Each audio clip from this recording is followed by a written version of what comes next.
news from our neighbors, Zimbabwean opposition leader Nelson Chamisa is calling on regional partners to denounce the presidential election that saw Emmerson Mnangagwa retain power as president. SADC observer mission has since labeled the polls as short of the requirement of the Constitution of Zimbabwe. The SADC Panel of Elders has arrived in the country, and more dignitaries are also expected to arrive over the course of the next few days. The former president of Tanzania, Jakaya Kikwete, is part of the Panel of Elders. We speak now to Professor Ibbo Mandaza to help us make sense of some of the latest developments. Thank you very much, Prof, for your time this afternoon. About a week ago, you penned an article titled "Zimbabwe's election will likely be rigged, so what next?" arguing that it's time for an international conference to be held to save the country. How should we understand this visit by the SADC Panel of Elders? Well, the visit by the panel is little or nothing to do with us, except to the extent that the article that you referenced, which you make in the Sunday Times some 10 days ago, 3 days before the election, was widely distributed across the region. And indeed, we wrote that article with the idea of trying to influence developments, and knowing as we did, and we have been proven right, that the election itself would be another disputed election, which it is. And we hope that the panel of elders will mediate a coalition government, not a GNU, a coalition which is well defined and inclusive of various sectors of Zimbabwean society, including the diaspora, and that it be charged with a reform agenda until the next elections. It would be facile to hold elections or rerun the elections under these conditions. I think it would be a waste of time. To be a question of history in itself, as it has for the last 5 elections.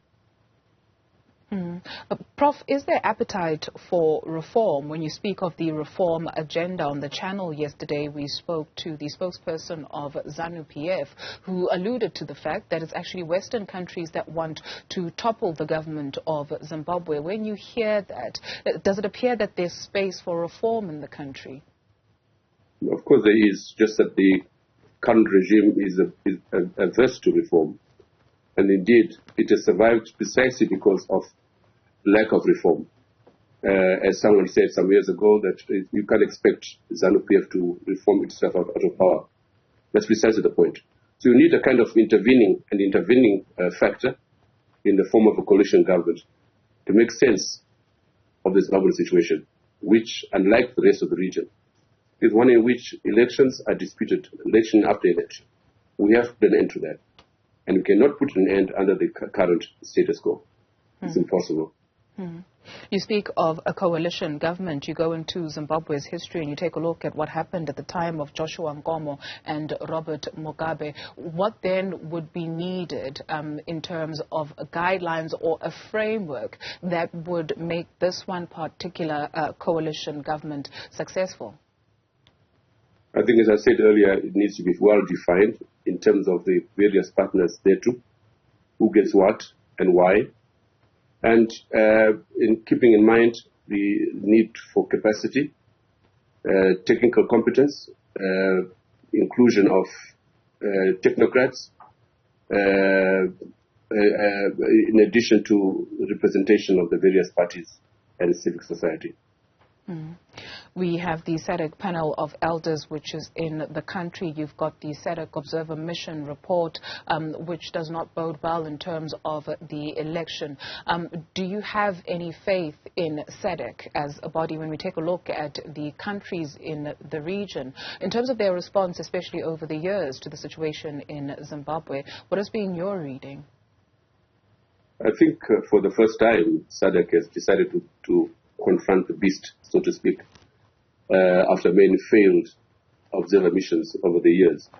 I think, to be honest, the region is tired of Zimbabwe.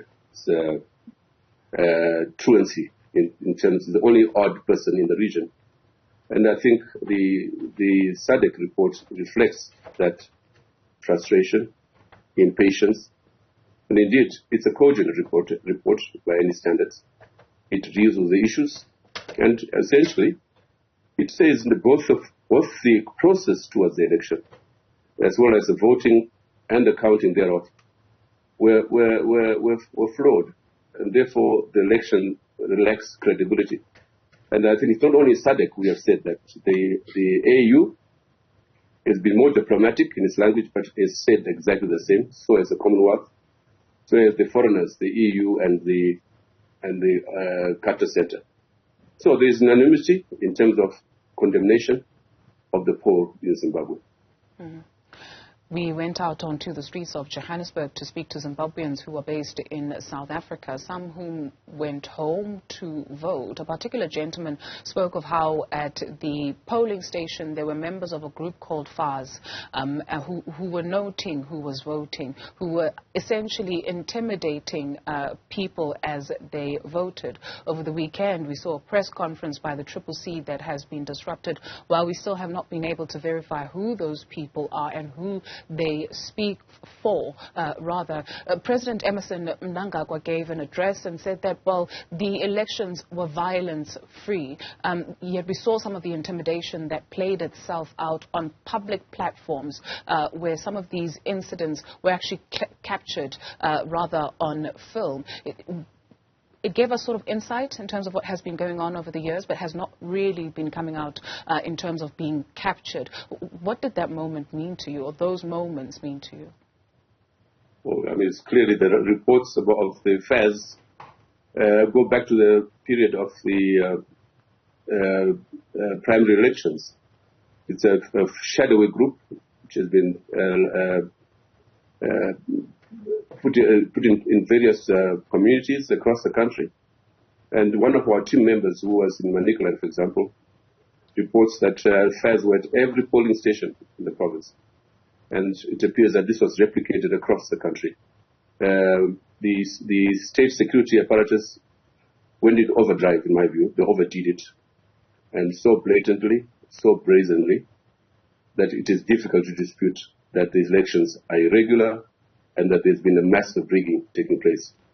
Not only in the rural areas where fires has been most dominant, but even in the high-density areas where, as you know, on polling day, the ballot papers were delayed until the evening.